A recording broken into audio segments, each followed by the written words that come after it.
सतगुरु की प्यारी साथ संगत बड़े प्यार से कहना जी, धन निरंकार जी। आज का टॉपिक है ज्ञान से ही जंजीर टूटती है। कि इस सृष्टि में जिस परम शक्ति ने पैदा किया है उसे संतों महात्माओं ने ईश्वर, परमात्मा, कर्ता पुरुष, खुदा अथवा गॉड कहा है। परमात्मा एक है, अजन्मा है, सदा कायम रहने वाला है, चेतन और आनंदमय है। हमारी आत्मा परमात्मा का अंश है। जब तक हमारी आत्मा परमात्मा में लीन नहीं होती, हम जन्म मरण के दुखों से मुक्ति नहीं हो सकते। इस संसार में आकर हमारी आत्मा ने मन का साथ ले लिया है। मन तो इंद्रियों के भोगों, विषय विकारों और दुनिया के धंधों में लिप्त रहता है। कर्म अच्छे हो या बुरे, इनका फल भोगने के लिए बार बार जन्म लेना पड़ता है। जो भाग्यशाली होता है, जिस पर प्रभु की कृपा होती है, वही इस चक्रव्यूह से निकल पाता है। जब प्रभु किसी जीव को इस चक्रव्यूह से निकालना चाहता है तो उसका किसी पूर्ण संत, पूर्ण महात्मा से मिलाप करवा देता है। मनुष्य का जन्म वास्तविक उद्देश्य परमात्मा की प्राप्ति है। मनुष्य जन्म बड़े भाग से मिलता है। मनुष्य जन्म का दुर्लभ अवसर भवसागर को पार करने के लिए और गोविंद से मिलाप का यह अंतिम अवसर होता है।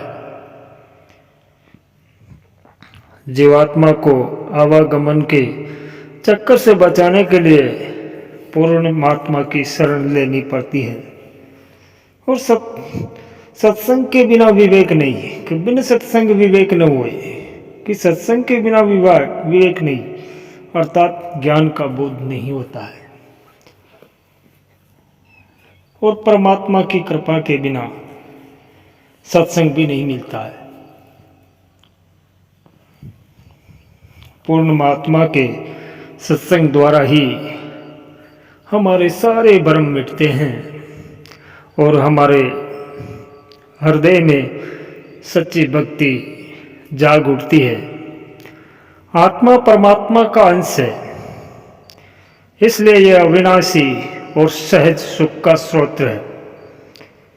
पर माया के वश में होने के कारण आत्मा भी शरीर के बंधन में पड़ गई है।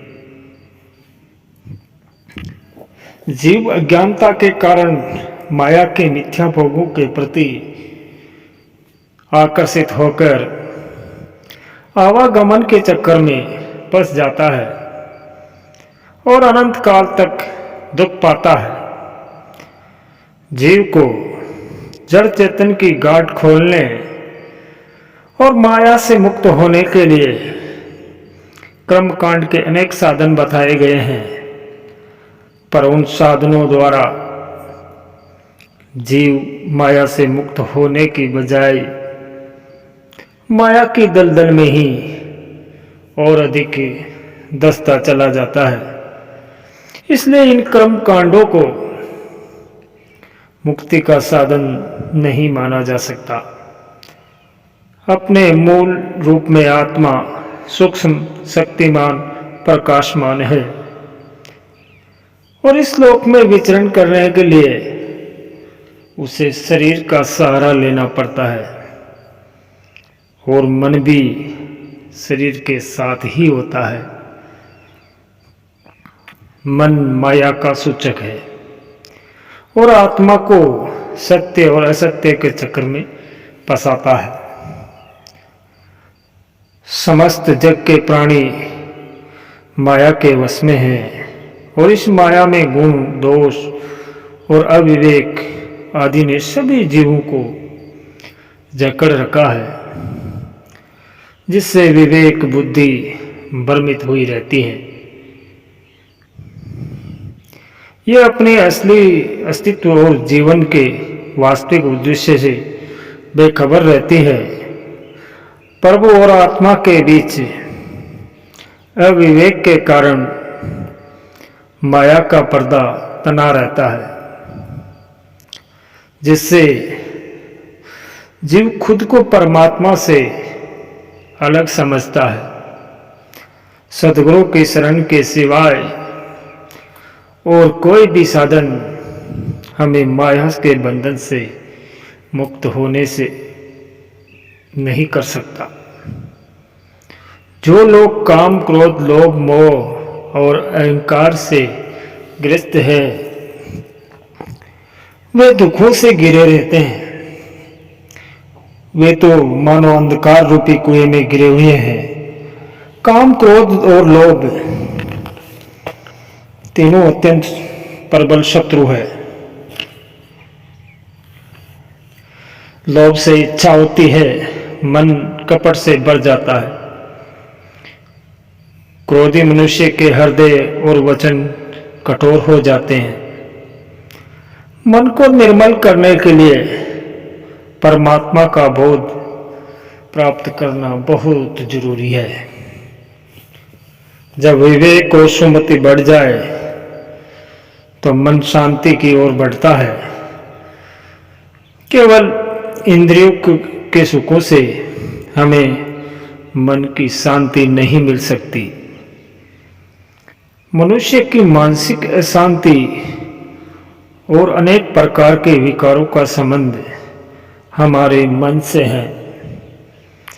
जब तक मन अज्ञानता के अंधकार में फंसा रहता है, काम, क्रोध, लोभ, मोह के वश में रहता है, तब तक इसमें अनेक प्रकार के विकार उत्पन्न हो जाते हैं।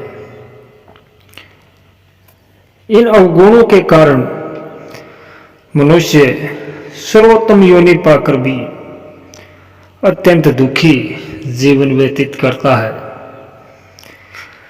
इस रोग के उपचार के लिए जो बाहरी कर्मकांड, नेम, धर्म, सदाचार, तप, जप, यज्ञ, हवन, दान तथा अनेक प्रकार के साधन अपनाते हैं, उनसे मानस रोग समाप्त नहीं होते हैं, क्योंकि बीज तो अंतर मन में ही दबा ही रह जाता है।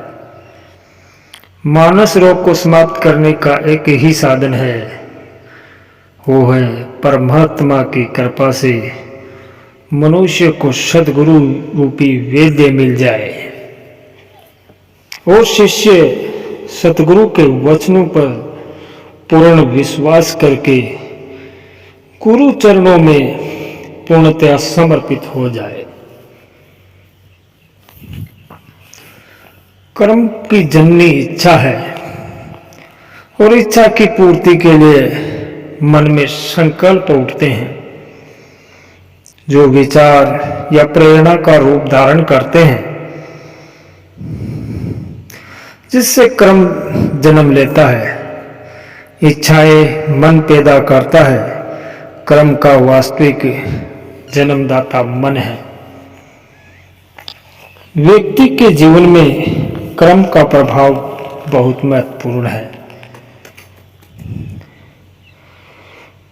विचारों से धारणा बनती है और अपने अपने धारणा के अनुसार हम सुख और दुख का अनुभव करते हैं। प्रत्येक जीव अपने कर्मों का फल भुगत रहा है और संसार में सारे कर्मों के फल का भुगतान शरीर के माध्यम से होता है। परिवार में या समाज में संयोग, वियोग, अच्छा बुरा, हित अहित कुछ भी स्थायी नहीं है। जो स्वयं बंधन में बंधा हुआ है वह न तो अपने बंधन तोड़ सकता है और न ही किसी दूसरे को बंधन मुक्त कर सकता है। बंधन मुक्त होने के लिए किसी ऐसे पूर्ण पुरुष की आवश्यकता है जो मन माया कर्मों संस्कारों तथा आवागमन के चक्र से मुक्त हो चुका हो। अब जब जीव संत की शरण में जाता है तो प्रभु की दया आरंभ हो जाती है।